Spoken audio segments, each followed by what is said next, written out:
You don't have a track saw, parallel guides, and a guide rail square, you are missing out. This is the Smart Router Table 2, the brand new one that I just finished. Instead of building a second one, because I always use 2 router tables, I've decided to take this design right off the plans. I'm not even making a plan for a double, and I am just going to double it. So I'll have the holes running through and the 2 routers. I'll have this will run all the way through. One thing that'll be different is this row of holes here will not be there, because all of my designs are a multiple of 96, which of course is the 32 millimeter system, because 96 is a multiple 3 times 32. But it's critical that it's a multiple of 96, because it's that dimension in every direction on every tool. So the benches aren't 3 by 6, they're a multiple of 96 this way and this way. And the holes are laid out that way, so everything works everywhere. It's a system, and it's critical that I stick to that. This row of holes, because it'll be 96, then this will be 96, but essentially I'll be moving this row out to here. So I'll have my perimeter row and then all the ones at 96, just like on all the tools. It'll be an easy build. It'll just be more time, but I've already done this once, so it'll just be this twice. And then this will be the one that I end up using. I probably will hardly ever use the single, but this will be as my third. And there are occasions, particularly building cabinet doors and things, where it's really nice to have 3 router tables, so that you've got the panel raiser, the cope, and the stick all set up and not having to go back and forth. If you'd like to build a smart bench, a smart station, a smart cart, what both of these are mounted on, which makes them mobile, or any of the other smart tools that work with the smart system, or the smart wood shop itself, there is a link for plans for all of these individually or packages.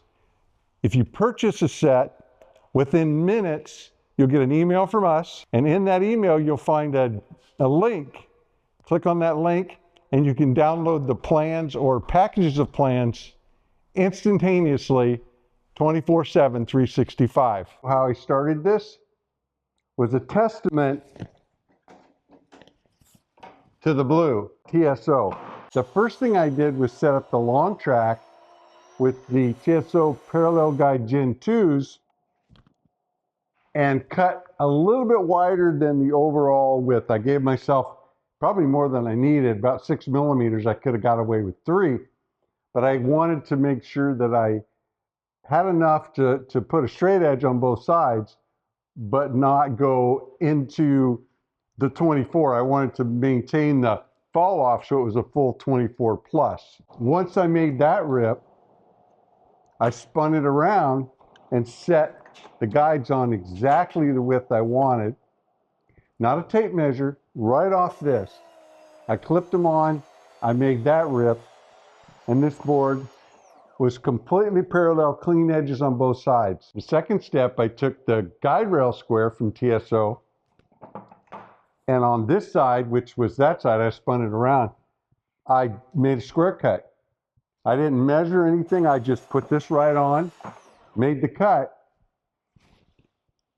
After the fact, I didn't really need to, but I double checked it with TSO's triangle, this 18-inch triangle, which is within the tolerance of 1/1000th of an inch. The next step, I spun it around. Now I did use my tape measure to measure the length, because I only had the one cut to do. I didn't want to set up my production crosscut rig, which I would use for cabinets, or if I'm going to have 2 or more cuts, I'll set it up, because it only takes about less than 5 minutes and it's already calibrated, so I don't need to do any calibration. Just connect it and then set the stop and go. But for one cut, I went ahead and just measured and then put the track edge right on it, made the cut. And then I Check the length, both edges, both ends of the edge, the width, a couple of spots, cross-taped. Everything was exactly perfect. So I'm a multiple of 96 this way, a multiple of 96 this way, and this piece is ready to go to be turned into a double router table. If I were starting my home building remodeling business today with the tools that are available today, and believe me, they were not available 30 years ago when I started, two of the tools that would be top on the list would be these parallel guides from TSO, the Gen 2s, and this guide rail square. The accuracy and production that these two tools provide, now of course, they are leveraging the track. I happen to use Festool, which would probably be the #1 tool that I would buy is a track and track saw from Festool, but there's a lot of good brands out there, and TSO's tools will fit on most of them. If you don't have a track saw, parallel guides, and a guide rail square, you are missing out. You will have a hard time finding any tool that will increase your productivity and just your sheer joy of working, because the ergonomics of moving a saw across big material versus trying to muscle material through a table saw of any size. This is the cat's meow. The good news is this is St. Patrick's Day, and TSO is having a sale from today through the 17th.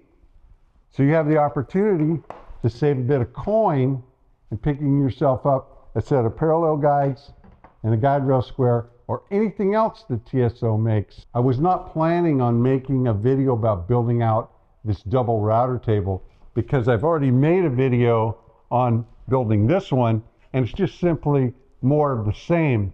But if you'd like to see that, let me know in the comments right away, because it does slow me down, add some time to the job to run the cameras.